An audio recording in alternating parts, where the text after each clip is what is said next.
there's been a lot of people defending the gun rights, and I perused the Facebook and people using. My point of view is they go, well, everybody's for gun control. And they go, I'm not for gun. I believe the Second Amendment. I'm like, so do you think it's okay that I could buy a bazooka? Right. Should I be able to buy a bazooka? And they're like, well, of course not. Well, then you're for gun control. Right. Now, we just differ on the severity and what level of gun control we need to have, right? And so or do you really believe that everyone should own a bazooka? And if you outlaw bazookas, only criminals are going to have bazookas, right?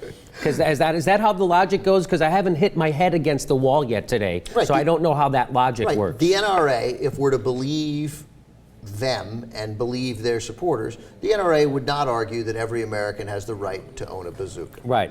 Probably some in the NRA would, but my hunch is that it's correct to say that the leadership of the NRA is going to be, no, we don't think you should be able to own a bazooka. So the NRA, by your really infallible logic there, the NRA supports some gun control. Right. The difference is where are we putting that line? Are we putting it here, or are we putting it here? Right, exactly. Where do we put the line? And Mayor Bloomberg went on Morning Joe, and essentially made a variation of your point. Made a variation of that point. The U.S. Army has a rifle. They call it a rifle. It's what I would call a cannon, okay? It's attached to the front of a tank or a moving vehicle.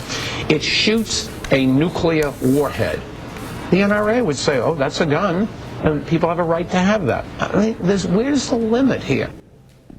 I would have to second that emotion. So here's what Mediaite, which covers this. Mediaite, which is an organization that again covers the media, provides a lot of the clips that we use here on the Turks.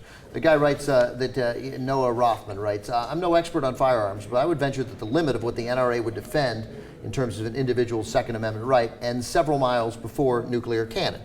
I would probably agree. But we are now deep into the hyperbole phase of national tragedy, when those with axes to grind or pet projects to advance have already made their case many times and flail in search of new and more resonating arguments. Next, we enter the long-anticipated terrible analogy phase. Then he goes on to suggest that Mayor Bloomberg's comical indictment of the NRA as being amenable to defending the average American's right to own fissionable device should, in a sensible word, give news producers pause when looking to book him for a pro-gun control spot. So they're saying, Mediaite is saying that Mayor Bloomberg is way off the rails, using crazy over-the-top hyperbole, and he shouldn't be taken seriously to the point where he shouldn't be booked anymore as a guest. The mayor of New York. Steve-O? You know, prior to 1977, this was not an issue. Nobody thought that the Second Amendment gave individuals the right to own guns. Really? It was always construed by the high courts and by everyone that state militias were allowed to own guns.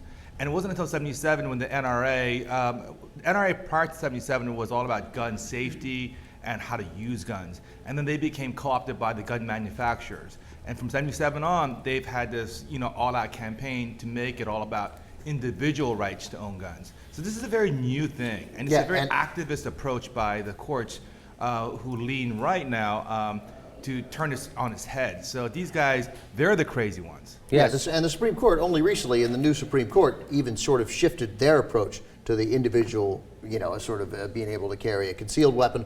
All that stuff's new. I mean, 10 years ago, the court would have been much more likely to be on the side of just about what I think would be almost every reasonable American. I like real quick, though, that Mediaite was prepared to say that Mike Bloomberg should be banned. Right. Certainly. Larry Pratt. Larry Pratt's getting booked. This is the mayor of New York. Huckabee. And also, look what they did here. It's such a great Republican tactic. It's sort of a great right-wing thing. Just those with axes to grind or pet projects to advance.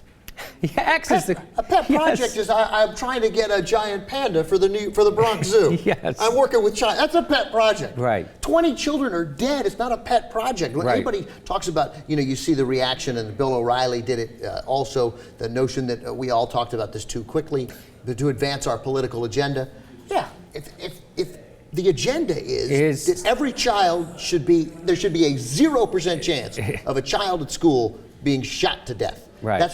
That's my agenda. Then fuck fuck yeah, I'm going to advance Yes. it. I'm going to advance it every day. It's not a pet project. It's not an agenda. So screw you. That's. You know, and study after study indicates that possessing a gun increases the likelihood that you will be killed. It actually doesn't save you. It doesn't help save you.